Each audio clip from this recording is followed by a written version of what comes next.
जिला मुख्य उन्नयन अधिकारी तदारख कले उन्नयन काम। बरगढ़ जिला मुख्य उन्नयन अधिकारी ललाट कुमार लुहा गाइसलेट ब्लॉक ग्रस्त रे आसी ब्लॉक रो विभिन्न उन्नयन कार्य तदारख करिसेंती।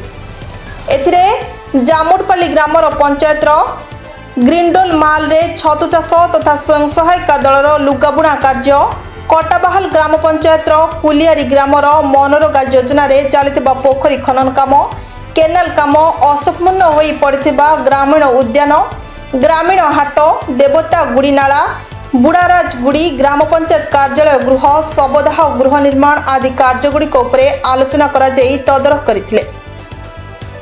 एहासह घर स्तर रे कंपोस्ट पिट, व्यक्तिगत पायखाना, नलकूप शोकपिट, ड्रेन शेषे शोकपिट, महिला गोष्ठी माध्यम रे घर को घर वर्ज्यवस्तु संग्रह, कठिन और तरल वर्ज्यवस्तुर परिचालना आदि विषय आलोचना करथिले।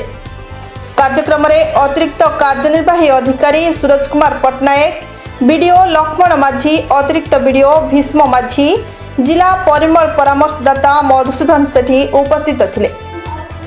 बरगढ़ फकीर राणा का रिपोर्ट, प्रतीक्षा न्यूज।